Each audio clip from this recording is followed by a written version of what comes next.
Hey everyone, welcome back to Mind Mind Tutorials. So our today's topic is from the subject Animal Physiology or we can say paper Animal Physiology.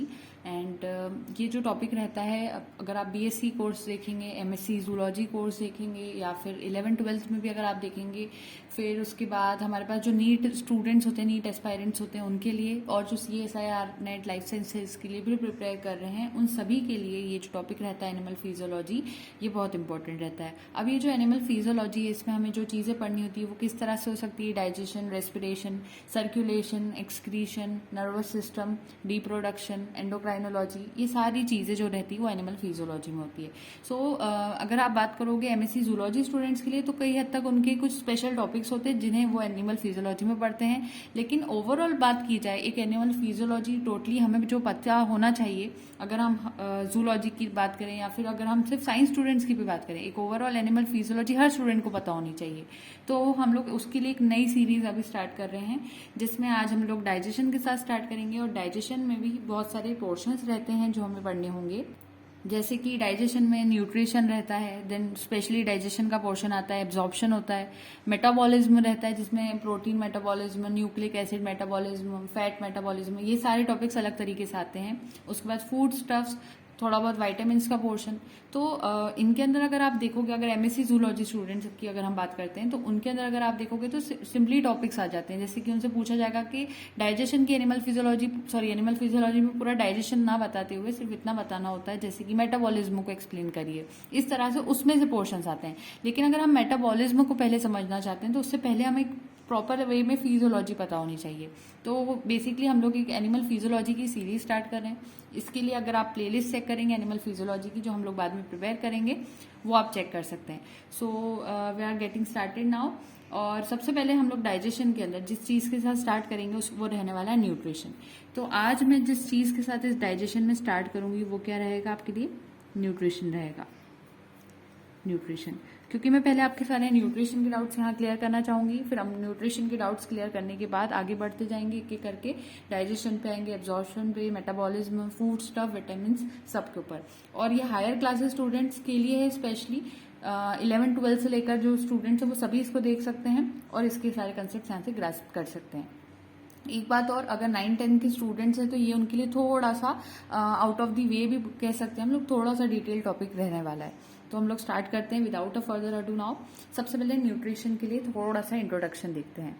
So introduction, intro में अगर हम बात करते हैं, पूरे digestion का introduction भी आप इसको कह सकते हो. जितने भी एनिमल्स होते हैं इस पूरे वर्ल्ड में, अगर आप जितने भी या फिर पूरी अर्थ पे जितने भी एनिमल्स अगर आप देखोगे, तो उन सभी को नरिशमेंट की जरूरत पड़ती है, यानी कि उनको फूड की जरूरत पड़ती है जिससे कि वो अपने लाइफ को मेंटेन कर सकते हैं. और ये जो कहना चाहिए फूड है, वो कहीं ना कहीं हमारा सोर्स ऑफ एनर्जी होता है. अगर हम फूड नहीं खाएंगे तो हमें एनर्जी वहां से ऑब्टेन नहीं कर पाएंगे, और हम उसके बाद जितने भी केमिकल रिएक्शंस जो हमारी बॉडी में होती है, जितना भी मेटाबॉलिज्म होता है, बॉडी की फंक्शनिंग होती है, वो प्रॉपर वे में नहीं कर पाएंगे. सो सबसे जरूरी बात क्या होती है कि हर एनिमल को किसकी जरूरत पड़ती है? नरिशमेंट की जरूरत पड़ती है, खाना खाने की जरूरत पड़ती है. इसी को कहते हैं nourishment. So nourishment is equals to food. और फूड से हमें क्या मिल जाता है? हमें मिलती है एनर्जी. और उस एनर्जी से हम जितनी भी केमिकल रिएक्शंस होती हैं बॉडी की, उसको परफॉर्म कर पाते हैं इजीली. हमारा मेटाबॉलिज्म ठीक तरीके से वर्क करने लगता है. ये सारी चीजें आती है. अब साथ ही साथ अगर हम बात करें, जो सोर्स ऑफ केमिकल्स होते हैं जो कि जरूरी होते हैं हमारी ग्रोथ के लिए, हमारी बॉडी की रिपेयर के लिए, कुछ वॉर्न आउट पार्ट्स को रिपेयर करने के लिए या फिर रिन्यू करने के लिए, वो सारी चीजें भी हमें फूड से ही मिलती है. सो फूड सिर्फ हमें एनर्जी प्रोवाइड नहीं करता, बल्कि और क्या चीजें प्रोवाइड कर देता है? ग्रोथ करवाता है, रिपेयर करता है बॉडी को, उसके बाद रिन्यू करता है वॉर्न आउट पार्ट्स को. ये किस चीज को कर रहे हैं? Worn out parts. जो पार्ट्स खराब हो रहे हैं बॉडी के, उनको ठीक करने का काम भी कौन करता है? फूड ही करता है या फिर नरिशमेंट ही करता है. उसके बाद अगर हम बात करते हैं तो पार्टली ये उस पर डिपेंड करता है कि किस तरह का फूड हम लोग ऑब्टेन कर रहे हैं. अगर हमारी बॉडी को जिस तरह के फूड की रिक्वायरमेंट है, हम उसको ऑब्टेन नहीं कर पा रहे हैं, तो ये जो चीजें यहाँ पर होनी चाहिए वो इजीली हम परफॉर्म नहीं कर पाएंगे. तो इसमें भी सबसे ज्यादा जरूरी क्या है? फूड तो जरूरी है, लेकिन फूड कैसा हम ऑब्टेन कर रहे हैं वो भी जरूरी होता है. फॉर एग्जाम्पल यहाँ बात करते हैं, जो टीथ होते हैं, टीथ का यूज किस चीज में आता है? सबसे पहले अगर एक एग्जाम्पल ले लूँ मैं यहाँ पर, ठीक है, तो टीथ किस चीज में काम आते हैं? टीयरिंग के अंदर और च्यूइंग के अंदर. खाने को टीयर करेंगे, च्यू करेंगे, वो हम लोग उससे यूज करते हैं। इंसेक्ट्स में अगर आप देखोगे तो इंसेक्ट्स क्या करते हैं, प्लांट्स में से अगर कुछ सक करना होगा तो टीथ का यूज करेंगे। और अगर एनिमल्स की बात करें तो उनको अगर ब्लड को सक करना है, मतलब कहना चाहिए एनिमल्स में से, तो वो उसका यूज करेंगे। तो वहां पर एक चीज देखने को मिलती है कि जहां पर जो इंसेक्ट्स उनको सकिंग का काम करना है तो टीथ का ज्यादा फंक्शन है नहीं वहां पर, तो वो कम यूज करेंगे टीथ का। तो टीथ जैसे कि अगर हम बात करें तो जिसके लिए जो चीज जरूरी है वो उसमें होना भी जरूरी है, वही हम कहीं ना कहीं यहाँ पर समझने की कोशिश कर रहे थे। So teeth are used for tearing and chewing the food. Insects that suck from plants or blood from animals would find little use of teeth. ये सारी बातें यहाँ पर क्लियर होती है। अब सबसे जरूरी बात होती है टाइप्स ऑफ न्यूट्रिशन, कि कितने तरह के न्यूट्रिशन होते हैं। हम लोग यहाँ पर हेडिंग लेंगे, ज्यादा डिटेल में नहीं समझते हुए जा रहे हैं हर चीज को, बस एक बार कंसेप्ट लेना जरूरी है हर चीज का। जैसे आपके बेसिक कंसेप्ट अगर एक बार क्लियर हो जाएंगे एनिमल फिजियोलॉजी के, तो आप लोग उसको इजीली पूरी लाइफ आपकी याद रख सकते हैं। टाइप्स ऑफ न्यूट्रिशन में क्या होता है, जो ऑर्गेनिज्म होते हैं किस तरीके से अपना न्यूट्रिशन या अपना नरिशमेंट ऑब्टेन कर रहे हैं, उसी को हम टाइप्स ऑफ न्यूट्रिशन कहते हैं। ठीक है, तो अब यहाँ पर सबसे पहले आपको ये पता होना चाहिए, 3 ग्रुप्स में साइंटिस्ट ने इसको डिवाइड करा है कि न्यूट्रिशन कितने तरह का होता है, 3 तरह का होता है। और इसका जो क्राइटेरिया उन्होंने लिया था वो था power of taking the energy के बेसिस पर और यूटिलाइजिंग द बिल्डिंग मटेरियल के बेसिस पर। तो क्राइटेरिया भी पता होना चाहिए। टाइप्स ऑफ न्यूट्रिशन का क्राइटेरिया हम कौन सा यूज करते हैं कि कितनी जो पावर ऑफ टेकिंग एनर्जी है उस फूड में से किस तरह से मिल जाएगी और कितनी मिल जाएगी, और उसमें से जो एनर्जी मिली है या जो भी चीजें मिली हमें, उससे हम बिल्डिंग मटेरियल की तरह कैसे यूटिलाइज करते हैं। So types of nutrition are of 3 types and they are on the basis of their power of taking the energy and of utilizing the building material. अब 3 तरह के टाइप्स यहाँ पर डिस्कस करते हैं। पहला कौन सा होता है, दूसरा कौन सा होता है, थर्ड कौन सा होता है। पहला कीमोट्रॉफ्स या फिर कीमोट्रॉफिक लिखते हैं, जो इसके अंदर आएंगे उनको कीमोट्रॉफ्स कहेंगे। ऑटोट्रॉफिक और हेट्रोट्रॉफिक, ये 3 टाइप्स हमारे पास हो जाएंगे न्यूट्रिशन के। ये सब क्या है, न्यूट्रिशन है। फाइन, अब आगे बात करते हैं, इनकी डिस्कशन भी करेंगे हम लोग। अब जो कीमोट्रॉफिक न्यूट्रिशन शो करेंगे उनको कीमोट्रॉफ्स कहा जाएगा, जो ऑटोट्रॉफिक न्यूट्रिशन शो करेंगे उन्हें ऑटोट्रॉफ्स कहा जाएगा, एंड जो हेट्रोट्रॉफिक न्यूट्रिशन शो करेंगे उन्हें हेट्रोट्रॉफ्स कहा जाएगा। उसके बाद इन तीनों को, कीमोट्रॉफिक, ऑटोट्रॉफिक, हेट्रोट्रॉफिक को अगर हम समझे तो सबसे पहले मैं यहाँ जो लेने वाली हूँ वो रहेगा कीमोट्रॉफिक न्यूट्रिशन। अब हुआ क्या है, बचपन से अगर आपने 2 तरह के कोई न्यूट्रिशन पढ़े थे तो वो थे autotrophic nutrition and heterotrophic nutrition. Normal शब्दों में हमारे टीचर्स ने हमें ये बताया था कि ऑटोट्रॉफिक न्यूट्रिशन ऐसा न्यूट्रिशन होता है जिसमें हम हमारा खाना खुद बना सकते हैं, और हेट्रोट्रॉफिक न्यूट्रिशन ऐसा न्यूट्रिशन होता है जिसमें हम हमारे न्यूट्रिशन के लिए किसी और पे डिपेंडेंट होते हैं और हमारा खाना डायरेक्टली खुद नहीं बना पाते हैं। ऑटोट्रॉफिक न्यूट्रिशन में खुद बनाने वाले जो ऑर्गेनिजम्स अपना खाना जो बना लेते हैं वो रहते हैं प्लांट्स, और हेट्रोट्रॉफिक न्यूट्रिशन में आ जाते हैं एनिमल्स, ह्यूमन बींग्स, क्योंकि हम लोग प्लांट्स के ऊपर डिपेंडेंट होते हैं अपने फूड को ऑब्टेन करने के लिए। ये नॉर्मल शब्दों में आज तक हमने पढ़ा था। अब थोड़ा सा कीमोट्रॉफिक न्यूट्रिशन का कंसेप्ट कुछ स्टूडेंट्स को पता नहीं होता, इसलिए सबसे पहले इसको समझ लेते हैं, देन हम लोग आगे बढ़ेंगे। अब ये जो कीमोट्रॉफिक न्यूट्रिशन मोड रहता है, ये कैरेक्टरिस्टिक जिस ऑर्गेनिज्म का रहता है उसको कहते हैं बैक्टीरिया। सो बैक्टीरिया के अंदर सबसे अच्छी तरीके से जो न्यूट्रिशन देखने को मिलता है वो कौन सा न्यूट्रिशन होता है, वो रहता है कीमोट्रॉफिक न्यूट्रिशन। बैक्टीरिया ना ही सनलाइट का यूज करके अपना खाना तैयार करता है, ना ही किसी तरह के ऑर्गेनिक कंपाउंड पे डिपेंडेंट रहता है। जैसे कि हम हेट्रोट्रॉफिक ऑर्गेनिजम्स कैसे डिपेंडेंट होते हैं कि प्लांट्स में से कुछ ऐसे ऑर्गेनिक कंपाउंड्स हमें मिल जाए जिससे कि हम हमारा खाना बना लें। सो बैक्टीरिया ना ही ऑटोट्रॉफिक न्यूट्रिशन की तरह सनलाइट पे डिपेंडेंट है और ना ही किसी तरह के ऑर्गेनिक कंपाउंड्स पर डिपेंडेंट है जैसे कि प्लांट्स के ऑर्गेनिक कंपाउंड्स पर। सो बैक्टीरिया इसलिए 3rd तरह का मोड शो करता है जिसको कीमोट्रॉफिक न्यूट्रिशन कहते हैं। तो आप लिख सकते हो, the mode of nutrition is characteristic of bacteria which neither utilise sunlight nor they depend on organic compounds built by plants. जितने भी कंपाउंड्स यहाँ पर रिक्वायर्ड रहते हैं बैक्टीरिया के अंदर, वो कहीं ना कहीं वो एनर्जी को हार्नेस करके तैयार करता है। और उस एनर्जी को कहाँ से हार्नेस कर पाता है, तो होता क्या है, जो बैक्टीरियाज होते हैं इनके अंदर कुछ सिंपल इनऑर्गेनिक केमिकल रिएक्शंस होती हैं।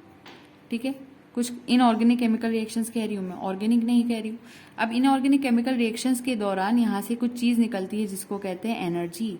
इस ही एनर्जी की मदद से ये जो बैक्टीरिया रहता है इस एनर्जी को हार्नेस कर लेता है और जितने भी रिक्वायर्ड कंपाउंड्स है उसके बॉडी के लिए उसको बना लेता है और फिर अपनी लाइफ को सस्टेन करता है। फॉर एग्जाम्पल, ये तो मैंने एक छोटा सा कंसेप्ट दे दिया कि बैक्टीरिया करता क्या, उसकी बॉडी की ही रिएक्शंस में से कुछ एनर्जी बनती है, उसकी मदद से अपने काम को पूरा करता है। अब एग्जाम्पल की बात की जाए तो एक बैक्टीरिया होता है जिसको कहते हैं सल्फर बैक्टीरिया। आपके टीचर्स ने भी आपको इसका केस समझाया होगा। सल्फर बैक्टीरिया ही मेनली पढ़ा जाता है कीमोट्रॉफिक न्यूट्रिशन में।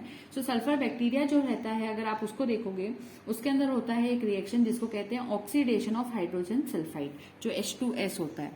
केमिस्ट्री में पढ़ा है हमने हाइड्रोजन सल्फाइड।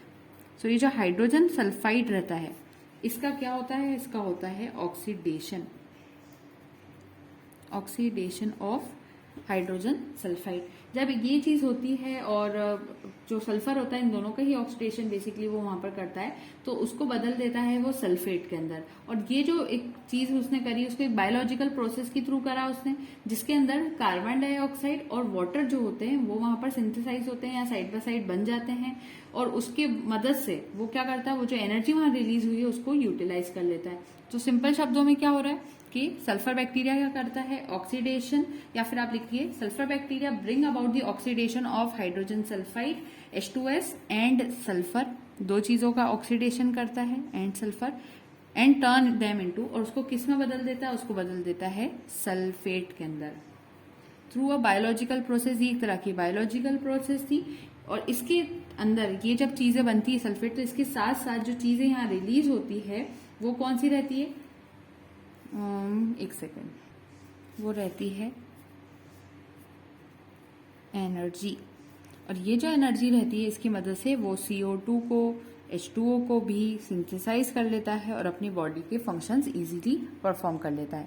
तो इसी का जो केस होता है वो सल्फर बैक्टीरिया का केस था। उसी तरह से एक केस आपके टीचर्स ने आपको बताया होगा नाइट्रीफाइंग बैक्टीरिया का। अभी न्यूट्रिशन इतना ज्यादा इंपॉर्टेंट नहीं है, बस थोड़ा सा आपके कंसेप्ट क्लियर करना ज्यादा जरूरी है, इसलिए मैं यहाँ से थोड़ा सा डिटेल के साथ जाते हुए आगे बढ़ रही हूँ। नाइट्रीफाइंग बैक्टीरिया, अब नाइट्रीफाइंग बैक्टीरिया की कहानी समझते हैं। नाइट्रीफाइंग बैक्टीरिया अमोनिया को ऑक्सीडाइज करता है और फिर उसके बाद बनाता है नाइट्रेट्स को। उसके बाद जो एनर्जी वहां पर रिलीज हुई है उसकी मदद से वो पूरी जो प्रोसेस ऑक्सीडेशन की उसके अंदर से जो एनर्जी रिलीज होगी उससे जो भी चीजें उसको रिक्वायर्ड होगी उसको बनाता जाएगा। और ये जो बैक्टीरिया रहते हैं जितने भी कंपाउंड्स उसकी बॉडी के लिए नीडेड होगी सभी अपने अंदर बना लेगा with the help of nitrates. और कुछ ऐसे सॉल्ट्स रहते हैं जिस मीडियम में तो उसके थ्रू भी वो कर लेता है। तो बेसिकली जो नाइट्रीफाइंग बैक्टीरिया वो कर क्या रहा है, वो अमोनिया को ऑक्सीडाइज कर रहा है और ऑक्सीडाइज करके क्या बना रहा है, नाइट्रेट बना रहा है। और उसके बाद यहाँ पर कुछ एनर्जी भी रिलीज आउट हो रही है, उस एनर्जी की मदद से वो अपने काम को परफॉर्म कर लेता है जो भी उसको रिक्वायरमेंट्स होती हैं। So these bacteria can synthesise all the compounds they need with the help of nitrates and other salts in the medium. ये बात क्लियर हुई। अब आगे की बात करते हैं। अब बात करते हैं ऑटोट्रॉफिक न्यूट्रिशन की। ये न्यूट्रिशन सबसे ज्यादा कॉमनली जिनमें मिलता है वो आप पहले से जानते हैं, प्लांट्स रहते हैं, क्योंकि प्लांट्स में क्लोरोफिल रहता है या कुछ और ऐसे पिगमेंट्स होते हैं जिसकी मदद से वो सनलाइट को ट्रैप कर लेते हैं और उस सनलाइट को ट्रैप करने के बाद वो वहां से एनर्जी को डिराइव करते हैं। उसकी मदद से वो CO2 को और H2O को तैयार कर लेते हैं, क्योंकि मेनली उनको जिस चीज की रिक्वायरमेंट होती है प्लांट्स को वो क्या होती है, कार्बन डाइऑक्साइड और वाटर की। आपको पता होगा कि कार्बन डाइऑक्साइड कहाँ से मिलती है प्लांट्स को, हम जब हमारे ब्रीदिंग प्रोसेस करते हैं तो हम लोग ऑक्सीजन को जब इनहेल करते हैं तो कार्बन डाइऑक्साइड को एक्सहेल करते हैं। सो हमने तो कार्बन डाइऑक्साइड को एक्सहेल कर दिया, लेकिन प्लांट्स को भी अगर वो CO2 को अंदर अपने बॉडी में अगर लेना है उनकी मेटाबॉलिक एक्टिविटीज को परफॉर्म करने के लिए तो उनको जरूरत पड़ती है एनर्जी की। और वो एनर्जी उन्हें कहाँ से मिलती है, सनलाइट में से वो कुछ एनर्जी ट्रैप कर लेते हैं, उसकी मदद से जो CO2 हमने रिलीज आउट किए वो उसको अपनी बॉडी में ले लेते हैं। तो एक छोटा सा हमने यहाँ पर उसका फिजियोलॉजी समझ ली। तो सबसे कॉमनली तो प्लांट्स में मिलता है ये ऑटोट्रॉफिक न्यूट्रिशन। और प्लांट्स के अंदर पिगमेंट्स होते हैं जैसे कि क्लोरोफिल, और भी पिगमेंट्स होते हैं, अदर पिगमेंट्स भी लिख सकते हो आप, पिगमेंट्स। ये बात यहाँ क्लियर हुई। क्लोरोफिल जो होता है उसकी मदद से प्लांट क्या करते हैं, ट्रैप करते हैं, या जो भी पिगमेंट्स होंगे ट्रैप सनलाइट को ट्रैप कर लेते हैं। फिर उसके बाद जब सनलाइट ट्रैप हो जाती है उसकी मदद से वो क्या करते हैं, डिराइव एनर्जी को डिराइव करते हैं, वहां से निकालेंगे और उसके बाद क्या करेंगे, to synthesise CO2 and H2O। Fine, ये बात आपको क्लियर हुई। उसके बाद CO2 और H2O के अंदर जैसे उनके अंदर पहुंच जाएगा उसकी मदद से वो जिस चीज को बनाते हैं वो होते हैं कार्बोहाइड्रेट्स। वही जो फूड रहता है कार्बोहाइड्रेट्स। ये ऑर्गेनिक कंपाउंड तैयार हो गया। यही ऑर्गेनिक कंपाउंड बाद में हम लोग प्लांट्स में से ले लेते हैं। सो फर्दर क्या होता है, जो प्रोटीन यहाँ पर फॉर्म होते हैं वो जो नाइट्रोजन रहता है उसके साथ कंबाइन करते हैं, जो कि वही मीडियम से निकाले जाते हैं with the carbohydrates. So further the proteins are formed by combining the nitrogen drawn from the medium with the carbohydrates. अगर कार्बोहाइड्रेट्स के साथ हम लोग यहाँ पर नाइट्रोजन लिखना चाहिए तो मैं यहाँ से लिखूंगी तो पूरा वर्ड आएगा। नाइट्रोजन अगर कंबाइन हो जाएगा तो क्या चीज बन जाएगी, इसके बाद बनता है प्रोटीन। और फिर प्रोटीन बन गया यहाँ पर। सो इस तरीके से सारे फंक्शन यहाँ पर परफॉर्म किए जाते हैं। और ये जो न्यूट्रिशन रहता है प्लांट का वो कुछ एनिमल्स में भी इस तरह का ऑटोट्रॉफिक न्यूट्रिशन कुछ तरह के एनिमल्स में भी देखने को मिलता है। और ऐसे एनिमल्स जिनके अंदर अगर क्लोरोफिल होगा तभी देखने को मिलेगा। और ऐसे एनिमल्स जिनके अंदर क्लोरोफिल होता है वो नाम आपको पहले से पता होंगे। सो एनिमल्स विथ क्लोरोफिल भी एक एग्जाम्पल है किस चीज का, ऑटोट्रॉफिक न्यूट्रिशन का। सो ये एक स्पेशल पॉइंट है। और पहले से आपको पता होगा वॉल्वॉक्स एंड यूग्लिना जो होते हैं वो इसके अंदर आ जाते हैं। और कुछ बैक्टीरियाज भी आते हैं ऑफ कोर्स। सो बैक्टीरियाज भी आते हैं यहाँ पर। ऐसा नहीं सोचना है कि सारे बैक्टीरिया कीमोट्रॉफिक न्यूट्रिशन में ही जाएंगे, कुछ बैक्टीरिया इधर भी होते हैं क्योंकि इनके अंदर कुछ कलरिंग मटेरियल्स भी होते हैं जिसको कहते हैं बैक्टीरियो क्लोरिन। सॉरी यहाँ एल आना चाहिए, CHLORIN। तो वॉल्वॉक्स और यूग्लिना में तो क्लोरोफिल हो गया, उसकी मदद से ये लोग ये सारी फंक्शन परफॉर्म कर लेंगे। और बैक्टीरिया में होता है बैक्टीरियो क्लोरिन जो कि एक तरह का कलरिंग मटेरियल होता है। तो ये बात होगी ऑटोट्रॉफिक न्यूट्रिशन की। Now we will talk about heterotrophic nutrition. Finally हम लोग लास्ट वाले न्यूट्रिशन पे आ गए हैं, कॉल्ड एज हेटेरोट्रॉफिक न्यूट्रिशन। ये ऐसा न्यूट्रिशन होता है जो कि कॉमनली एनिमल्स में ही पाया जाता है। ज्यादातर जो एनिमल्स हैं वो सभी यहाँ पर ही पाए जाएंगे हेटेरोट्रॉफिक न्यूट्रिशन में। देयरफॉर हम कहते हैं एनिमल्स आर हेटेरोट्रॉफ्स। उसके बाद यहाँ जो एनिमल्स होते हैं वो उनका केस ऐसा रहता है कि वो फ्री एनर्जी को डायरेक्टली यूटिलाइज नहीं कर सकते। जैसे कि सनलाइट के अंदर से जो एनर्जी मिलेगी उससे वो खुद ब खुद अपना जो ऑर्गेनिक कंपाउंड है, ऑर्गेनिक मटेरियल है, उसको प्रिपेयर नहीं कर सकते, बल्कि वो किसी और पे डिपेंडेंट होते हैं जिसको कहते हैं ऑटोट्रॉफ्स। ऑटोट्रॉफ्स पे हेटेरोट्रॉफ्स डिपेंडेंट होते हैं और फिर वो अपना फूड ऑब्टेन कर पाते हैं, इसीलिए हम उनको हेटेरोट्रॉफ्स कहते हैं। फिर हेटेरोट्रॉफ्स के अंदर भी कुछ और पर्टिकुलरली टाइप्स होते हैं जैसे कि होलोजोइक, सेप्रोजोइक, पैरासिटिक, वो सारे टाइप्स भी इसके अंदर आते हैं। तो मैं एक एक करके सब डिस्कस करती जाती हूँ यहाँ पर। सबसे पहले तो कॉमनली फाउंड एनिमल्स जो रहते हैं, कॉमनली फाउंड इन एनिमल्स में पाया जाता है ये न्यूट्रिशन। एनिमल्स जो रहते हैं कैन नॉट या फिर can't use free energy use नहीं कर पाते to build organic compounds. Fine, ये वाली चीज यहाँ क्लियर हो गई।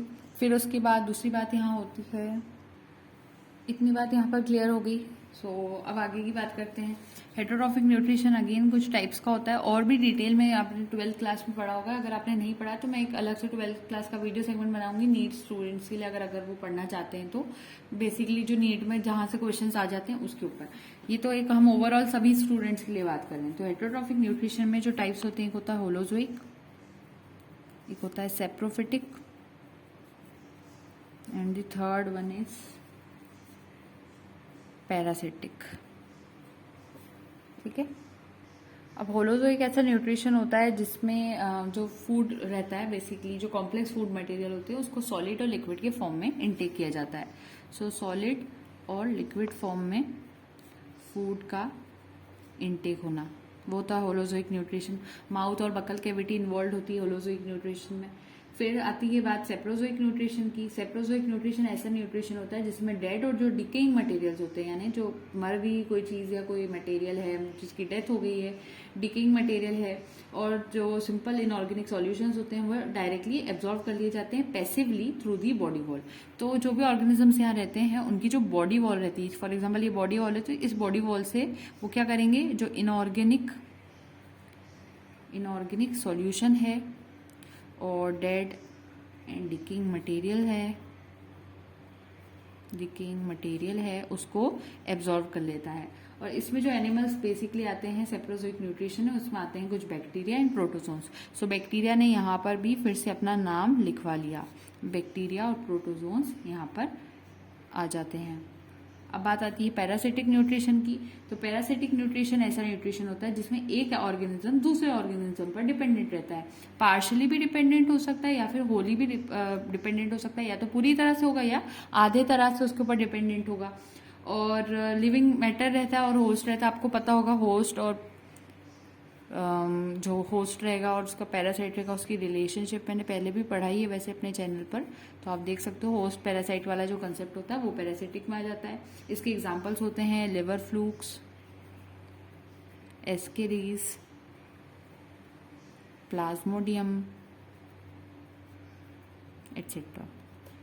ये हेटरोट्रॉफिक न्यूट्रिशन कंप्लीट हो गया। अब कुछ डाइटरी रिक्वायरमेंट्स आपको पता होना चाहिए न्यूट्रिशन चैप्टर में। तो डाइटरी रिक्वायरमेंट्स आपको अगर वैसे तो इतनी ज़्यादा डिटेल में हमें नहीं रहती है, जो न्यूट्रिशन वाले बच्चे रहते हैं जो कि बेसिकली न्यूट्रिशनिस्ट या फिर डाइटिशियन बनने के लिए आगे बढ़ना चाहते हैं, उनके लिए ज़्यादा डिटेल में पढ़ना ज़रूरी होता है। सो एसेंशियल्स कुछ होते हैं डाइट के, वो सिर्फ हम डिस्कस कर लेते हैं, ज़्यादा उसको डिटेल में नहीं पढ़ेंगे। एक एडिक्वेट डाइट जो रहती है उसमें एक पूरा सफिशिएंट कैलोरिक वैल्यू होना बहुत ज़रूरी है। अगर सफिशिएंट कैलोरिक वैल्यू नहीं होगी तो उस इंसान को एनर्जी नहीं मिल पाएगी, जिसको हम नॉर्मली कहते हैं ना कैलोरीज। अगर बहुत ज़्यादा कैलोरीज इंसान खाने लगेगा तो वो क्या हो जाएगा, it will end up to obese kind of person, है ना। तो वो मोटा टाइप का हो जाएगा, हम नॉर्मल शब्दों में उसको यही कहते हैं। और अगर नॉर्मल जो कैलोरीज उसको लेनी चाहिए अगर वो भी नहीं ले रहा है तो वो थिन हो जाएगा, स्लिम हो जाएगा, या फिर वो बहुत ज़्यादा किसी चीज़ की उसकी बॉडी में डेफिशिएंसी होने लग जाएगी। तो एक सफिशिएंट कैलोरिक वैल्यूज बहुत ज़्यादा जो वैल्यू होना चाहिए वो बहुत ज़्यादा रिक्वायर्ड होती है, और उसी से सारी बॉडी की वेरियस एक्टिविटीज़ परफॉर्म की जा सकती है। एडिक्वेट प्रपोर्शंस कैसे होना चाहिए, वाइटामिन्स होना चाहिए, उसमें प्रोटीन होना चाहिए, मिनरल कंटेंट पूरा होना चाहिए। चिल्ड्रन की बात की जाए तो बच्चों का जो कहना चाहिए डाइटरी रिक्वायरमेंट होती है वो बड़ों से अलग होती है, क्योंकि बच्चे बचपन में बहुत ज़्यादा खेलते भी हैं, उनकी एनर्जी रिक्वायरमेंट इसलिए बहुत ज़्यादा होती है, तो कैलोरीज भी उन्हें थोड़ी ज़्यादा लेनी होती है।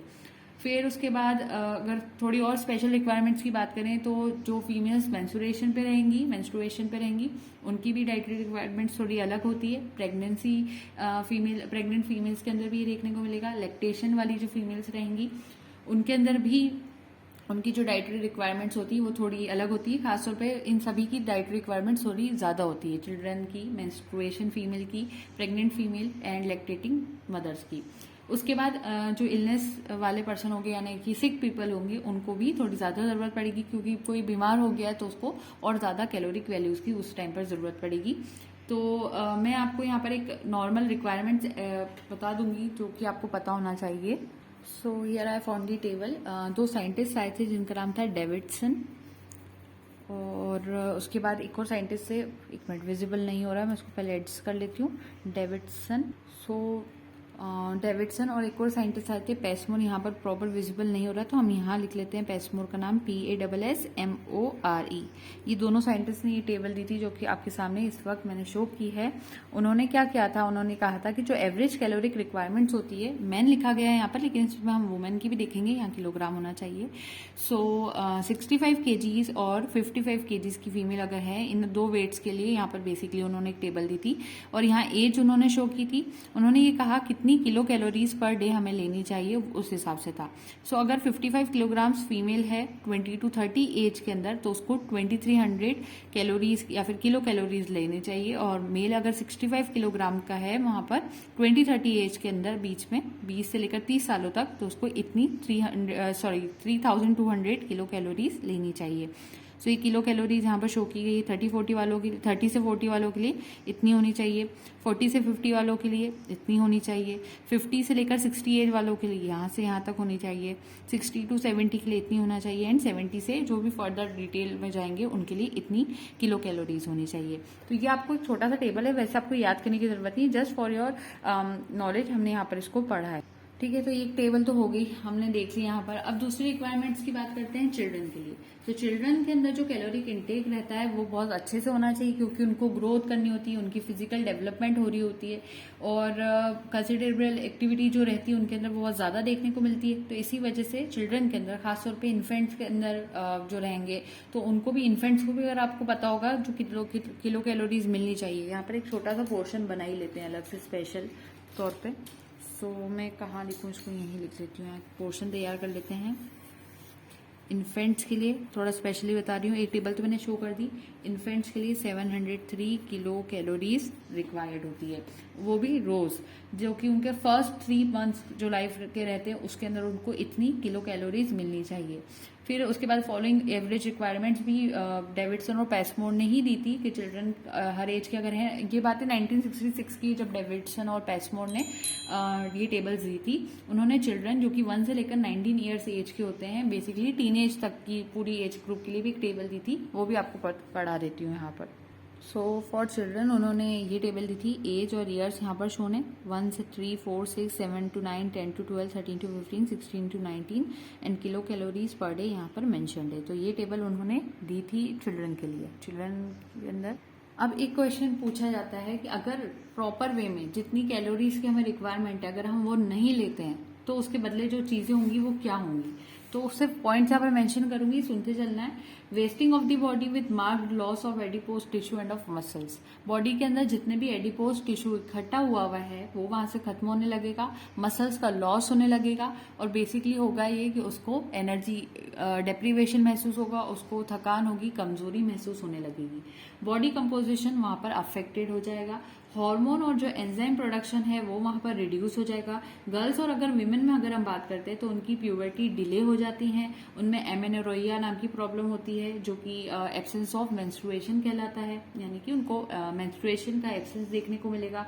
और जो ये प्रॉब्लम्स है वो जनरली अगर वो प्रॉपर वे में न्यूट्रिशन ऑब्टेन नहीं कर रही है तो वो क्यों हो रहा है, क्योंकि उनके अंदर एक जो गोनेडोट्रोफिक हार्मोन होता है वो प्रॉपर वे में नहीं बन रहा है। क्योंकि जैसा कि मैंने कहा, हार्मोन्स और एंजाइम्स का प्रोडक्शन लेस हो जाता है अगर प्रॉपर वे में कैलोरीज नहीं इंटेक की जाएगी। तो मेन के अंदर बात करें तो डेवलपमेंट ऑफ इम्पोर्टेंस देखने को मिलता है, जो कि सिमिलरली एक्सप्लेन किया गया है, जैसे कि गोनेडोट्रोफिक हार्मोन का हमने अभी फीमेल्स में एक्सप्लेनेशन दिया था।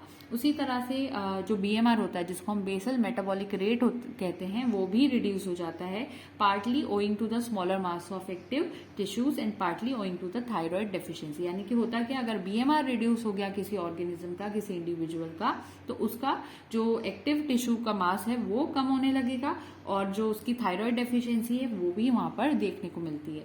तो ये प्रॉब्लम्स होती है अगर absence of adequate caloric intake हमें देखने को मिल रहा है किसी ह्यूमन बीइंग के अंदर, तो ये याद रखना है आपको। अब बात करते हैं एक चीज की जिसको कहते हैं बैलेंस डाइट, क्योंकि हम न्यूट्रिशन पढ़ रहे हैं तो जितने प्रॉपर चीजें होना चाहिए वो सभी पता होना चाहिए। तो बात कर लेते हैं बैलेंस्ड डाइट की। बैलेंस डाइट क्या होती है, जो भी एसेंशियल्स होते हैं किसी डाइट में, along with fuel and water on which a mammal can thrive, well constitute what is called balance diet. Proper way में अगर किसी एक ऐसी डाइट है जिसके अंदर हर चीजें मौजूद है, सारे विटामिन मिनरल्स और जितने भी न्यूट्रिशन वाली चीजें हो सकती है जो कि किसी ह्यूमन बीइंग के लिए या किसी ऑर्गेनिज्म के लिए हेल्पफुल होगी, अगर वो सारे चीजें प्रॉपर वे में वहां प्रेजेंट है, उसको कहते हैं balance diet. So the essentials of diet along with fuel and water on which a mammal can thrive well constitute what is called the balance diet. और कोई स्टैंडर्ड और नॉर्मल प्रोपोर्शंस नहीं होते जो कि किसी बैलेंस डाइट को constitute करेंगे। इसके साथ साथ कुछ ऐसी हैबिट नॉर्म्स होते हैं जो कि इसके बैलेंस डाइट के कैरेक्टर्स होते हैं। सो बैलेंस डाइट एक एवरेज एडल्ट मैन के लिए इस तरह से होना चाहिए: sedentary work, moderate work and heavy work. Lusk नाम के साइंटिस्ट ने 3 टाइप्स ऑफ डाइट्स दी थी, एस्किमो, बंगाली और यूरोपियन के लिए। Balance diet for adult women कैसी होनी चाहिए उसका भी टेबल यहाँ शो कर रही हूँ, और आपको ये याद करने की ज़रूरत नहीं, जस्ट थोड़ा सा देखना ज़रूरी कि कैसे होना चाहिए डाइट वगैरह, तो वो दिखाने के लिए यहाँ पर देख रहे हैं हम। For children, for boys and girls. So balance diet का एक थोड़ा सा कंसेप्ट था, प्रोटीन की रिक्वायरमेंट्स होना चाहिए जो बॉडी के अंदर वो पूरी हो जाए, फैट रिक्वायरमेंट जितनी होना चाहिए वो पूरी हो जाए, कार्बोहाइड्रेट्स यानी कि कार्ब्स जो रहते हैं वो प्रॉपर हम लें, मिनरल्स जो होना चाहिए बॉडी के रिक्वायर्ड वो हम प्रॉपर लें, और आयंस की जो रिक्वायरमेंट होती है वो प्रॉपर लें। अगर ये सारी चीज़ हमने प्रॉपर ले ली तो हमारी बैलेंस डाइट जो होगी वो वहाँ पर तैयार हो जाएगी। सो प्रोटीन रिक्वायरमेंट की जरूरत आखिर है, प्रोटीन आखिर रिक्वायर्ड क्यों है हमारी बॉडी के लिए? क्योंकि प्रोटीन जो है वो इनडिस्पेंसेबल कंस्टिट्यूएंट होता है किसी भी डाइट का, और ये अकेला ऐसा सोर्स होता है जहां से हमें अमीनो एसिड मिलता है, और अमीनो एसिड से हमारी बॉडी की ग्रोथ और रिपेयर होता है। और कुछ ऐसे जो रॉ मटेरियल्स होते हैं for the manufacture of certain external and internal secretions, या फिर नॉर्मल कंसंट्रेशन अगर प्लाज्मा प्रोटीन का अगर उसको मेंटेन करना है, हीमोग्लोबिन को मेंटेन करना है, तो इन सभी चीजों में प्रोटीन की रिक्वायरमेंट होती है। एक एडल्ट के लिए अगर हम बात करते हैं तो उसको प्रोटीन इंटेक जो करना चाहिए वो नॉट बी लेस देन 1 ग्राम होना चाहिए पर केजी के हिसाब से। अगर एक 1 केजी का अगर कोई इंसान है, वैसे तो ऐसा हो ही नहीं सकता, लेकिन अगर कोई 1 केजी का इंसान है तो 1 केजी के ऊपर उसको 1 ग्राम कम से कम प्रोटीन लेना चाहिए। सो आप उस हिसाब से बना सकते हैं कि अगर 1 केजी के ऊपर 1 ग्राम प्रोटीन रिक्वायर्ड है, तो अगर कोई इंसान फॉर एग्जांपल 60 केजीज का है मान लीजिए, तो 60 उसको ग्राम्स की रिक्वायरमेंट होगी, 60 ग्राम्स प्रोटीन की उसको जरूरत पड़ेगी। ठीक है, तो ये याद रखना है। उसके बाद ये तो होगी किसी एडल्ट के बारे में बात। उसके बाद आपको क्या याद रखना है कि जो प्रेग्नेंट और लैक्टेटिंग वुमेन होती है, इनके अंदर जो प्रोटीन रिक्वायरमेंट्स होती है वो थोड़ी ज़्यादा होती है। उनकी रिक्वायरमेंट ये एडल्ट के लिए बताई मैंने, किसी भी एडल्ट के लिए ये एक बेसिक क्राइटेरिया था। प्रेग्नेंट और लैक्टेटिंग वुमेन के लिए अगर बताऊं तो उसमें 1.5 से लेकर 2 केजीज तक सॉरी यहाँ ग्राम्स होना चाहिए। 1.5 ग्राम से लेकर 2 ग्राम्स तक रिक्वायर्ड होता है पर केजी। थोड़ा सा ये न्यूट्रिशन का पोर्शन, और एक्चुअली हम लोग न्यूट्रिशन इतना ज़्यादा पढ़ते नहीं हैं, तो थोड़ा सा यहाँ पर देखना होगा इसको। सो ये रिक्वायरमेंट्स होती हैं, और ये सब पता होगा आपको पहले से। इसके बाद फैट्स, अगर देखिए फैट्स की रिक्वायरमेंट क्या है, तो जो फैट होता है वो हमारी इकोनॉमिक स्टेटस, ऑक्यूपेशन और जनरल सर्कमस्टेंसेस में यूज होता है।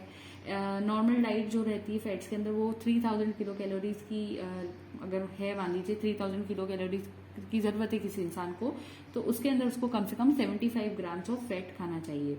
और जो फैट होता है हमारी डाइट में रहना बहुत जरूरी है, क्योंकि एनर्जी एक्सपेंडिचर वगैरह जो बॉडी का होता है वो उसी के थ्रू होता है। तो फैट्स का आई होप समझ में आ गया होगा कि 3000 किलो कैलोरीज के ऊपर 75 ग्राम्स ऑफ फैट की रिक्वायरमेंट होती है। कार्बोहाइड्रेट की बात करते हैं। कार्बोहाइड्रेट इंटेक भी बहुत ज़रूरी है, इससे जो प्रोटीन नीड है वो प्रिवेंट होती है कहीं ना कहीं, और हमें एनर्जी पूरे टाइम किसी चीज़ से मिलती है, तो वो कार्बोहाइड्रेट्स होते हैं। लेकिन आजकल के जो बच्चे हैं वो सिर्फ कार्बोहाइड्रेट्स को ही वहाँ पर खाते हैं, और कार्बोहाइड्रेट्स की वजह से, बहुत ज़्यादा कार्बोहाइड्रेट खाने की वजह से वो ओबीस हो जाते हैं, फैट हो जाते हैं। तो ये बात हो जाती है। और अडल्ट के अंदर जो डेली इंटेक होना चाहिए कार्बोहाइड्रेट का, कॉमनली वो रेंज रहती है 300 से लेकर 500 ग्राम्स तक। 300 से लेकर 500 ग्राम्स तक कार्बोहाइड्रेट लेने का कहा जाता है। मिनरल्स और आयरन रिक्वायरमेंट की बात की जाए तो मिनिमम रिक्वायरमेंट सोडियम क्लोराइड यानी नमक जो खाया जाता है, कॉमनली यूज सॉल्ट, वो 1 से लेकर 2 ग्राम्स डेली होना चाहिए। तो आयंस में सबसे पहले मैंने कहा NaCl का रोज कितना खाना है, 1 से लेकर 2 ग्राम, 1 से 2 ग्राम से ज्यादा नमक रोज नहीं खाते हैं। सिमिलरली 0.9 से लेकर 1 ग्राम जो रहता है वो कैल्शियम रिक्वायर्ड रहता है डेली। अगर कैल्शियम का कोई पूछ ले तो कितना, 0.9 से लेकर 1 ग्राम्स तक होता है। उसके बाद मिनिमम जो कैल्शियम बैलेंस होता है वो बॉडी में 0.63 ग्राम बना ही रहना चाहिए। 70 किलोग्राम्स की अगर किसी की बॉडी है तो उसके अंदर 0.63 ग्राम कैल्शियम का बना ही रहना चाहिए। उसके बाद 0.88 ग्राम फॉस्फेट की जरूरत पड़ती है, वो मिनिमम रिक्वायर्ड है पर 70 किलोग्राम बॉडी वेट के लिए। डेली इंटेक आयरन का भी बहुत जरूरी है, और वो लेस देन 12 मिलीग्राम नहीं होना चाहिए, यानी 12 मिलीग्राम तो रोज आपको आयरन लेना ही चाहिए। डेली इंटेक आयरन का यहाँ कंप्लीट होता है। फिर उसके बाद अगर कोई प्रेग्नेंट वुमेन है और लैक्टेटिंग वुमेन है तो उसके अंदर आयरन का 12 mg से भी बढ़ा देना चाहिए थोड़ा, क्योंकि उसको ज्यादा रिक्वायरमेंट होगी आयरन की। और 12 मिलीग्राम से कम तो बिल्कुल भी नहीं लेना चाहिए। कुछ ट्रेसेस ऑफ आयोडीन भी हमारी बॉडी के लिए जरूरी होते हैं, जिसको हमें रोज लेना चाहिए, बहुत थोड़ा सा आयोडीन लेना चाहिए। और जो मोस्ट ह्यूमन एडल्ट्स होते हैं वो रोज 2 से लेकर 3 मिलीग्राम ऑफ फ्लोरीन को भी डेली कहना चाहिए इंजेस्ट करते हैं। तो चीफ सोर्स जो रहता है वो फ्लोरीन का वाटर रहता है। तो इसके लिए जो टेबल होना चाहिए थे वो हमने यहाँ पर सारी देख ली, और एक छोटा सा आइडिया भी ले लिया पूरा बैलेंस डाइट का यहाँ पर। तो एक गुड डाइट की बात की जाए तो एक डाइट जो कि काउंसिल ऑफ फूड जो है और न्यूट्रिशन उन्होंने जो अप्रूव की थी अमेरिकन मेडिकल एसोसिएशन ने, उसमें ये कहा गया रोज़ हमें मिल्क लेना चाहिए सबसे पहले 2 से 3 ग्लासेस डेली फॉर एडल्ट्स और 3 से 4 ग्लासेस डेली फॉर चिल्ड्रन होना चाहिए। अगर एडल्ट है तो 2 से 3 ग्लासेस लेना है दूध के और चिल्ड्रन को 3 to 4 ग्लासेस मिल्क लेना चाहिए। वेजिटेबल्स की बात की जाए तो 2 और मोर सर्विंग्स डेली बिसाइड्स पटेटोज, जिसमें ग्रीन और येलो वेजिटेबल्स दोनों आ जाए ऐसा वेजिटेबल का पोर्शन हमें खाना चाहिए पटेटोज के अलावा 2 से ज़्यादा सर्विंग्स का। फ्रूट्स भी 2 से ज़्यादा सर्विंग्स हमें लेनी चाहिए डेली, जिसमें एक सिट्रस फ्रूट या फिर जो टमाटो होता है वो ज़रूर रहे। सिट्रस फ्रूट में आ जाते हैं लेमन वगैरह। उसके बाद मीट, चीज़, फिश और लेग्यूम्स भी हमें रोज़ लेना चाहिए। 1 और मोर सर्विंग्स डेली रिक्वायर्ड होती है। एग्स हमें 3 to 5 पर वीक लेना चाहिए। सीरियल्स और ब्रेड भी यहाँ पर रिकमेंड किए गए और बटर जो कि 2 और मोर टेबल स्पून डेली होना चाहिए। तो ये गुड डाइट की एक अच्छी सी हमने बात कर ली। उसके बाद जो कंपोजिशन होता है डाइटरी आर्टिकल्स का वो इतना ज़्यादा हमें पढ़ना नहीं होता है। जैसे प्रोटीन जो रहता है वो फ्रेश फिश के अंदर 20% होता है, मीट में 25%, पल्सेस में होता है 15 से 20%, होल एग में 12 to 8%, योक ओनली अगर खा रहे हैं तो उसमें 15 to 5%, राइस में 7 to 8%, वीट में 10 to 11%। फिर फैट्स जो रहते हैं वेजिटेबल ऑयल जो रहता है, घी, बटर, ये मिल्क जो रहता है इन सभी में पाया जाता है ऑलमोस्ट प्योर फॉर्म में। मिल्क में 4% होता है हालांकि। बाकी जो वेजिटेबल ऑयल, घी और बटर है इसके अंदर फैट जो रहता है वो प्योर फॉर्म में होता है। बिल्कुल प्योर फॉर्म में आप फैट खा रहे हैं अगर आप ये 3 चीज़ें देख रहे हैं। और मिल्क में 4% फैट होता है। कार्बोहाइड्रेट्स जो रहते हैं उसमें सीरियल्स जो रहते हैं राइस, वीट, उसमें अच्छे से कार्बोहाइड्रेट मिलता है। वीट में 70 to 80% कार्ब्स होते हैं। रूट वेजिटेबल्स में पटेटोज, कैरेट्स आ जाती हैं जिसमें 70 to 80% कार्बोहाइड्रेट्स होते हैं। और प्रोटीन जो होता है राइस का वो लोअर देन होता है वीट से, मतलब वीट में जो प्रोटीन होगा और राइस में जो प्रोटीन होगा उसमें वीट का प्रोटीन कम होता है, ठीक है। फिर प्रोटीन जो होता है राइस में वो कम होता है, वीट में प्रोटीन ज़्यादा होता है। और बायोलॉजिकल वैल्यू उसकी हाई भी कहलाती है एसेंशियल अमीनो एसिड्स की वजह से। तो ये कुछ बातें थी जो कि मैंने आपको एक्स्ट्रा थोड़ी सी बताई है न्यूट्रिशन के अंदर। और one of the commonest problem जो हमारी डेवलपिंग कंट्रीज में रहती है वो ये रहती है कि जो रेडीमेड और वर्केबल नॉलेज रहता है न्यूट्रिशन का may go a long way in eradicating this problem, ठीक है। तो ये लास्टली था। अब इसके बाद नेक्स्ट पार्ट जो हम लोग देखने वाले हैं न्यूट्रिशन के बाद वो रहेगा डाइजेशन के ऊपर। और डाइजेशन की जो भी डिटेल्स रहेगी जैसे intra cellular, extra cellular digestion, उसके बाद सब कुछ जो भी रहेगा डेफिनेशन से लेकर वो सब हम नेक्स्ट वीडियो में डिस्कस करेंगे। So thank you so much. Don't forget to like, share and subscribe. Happy learning.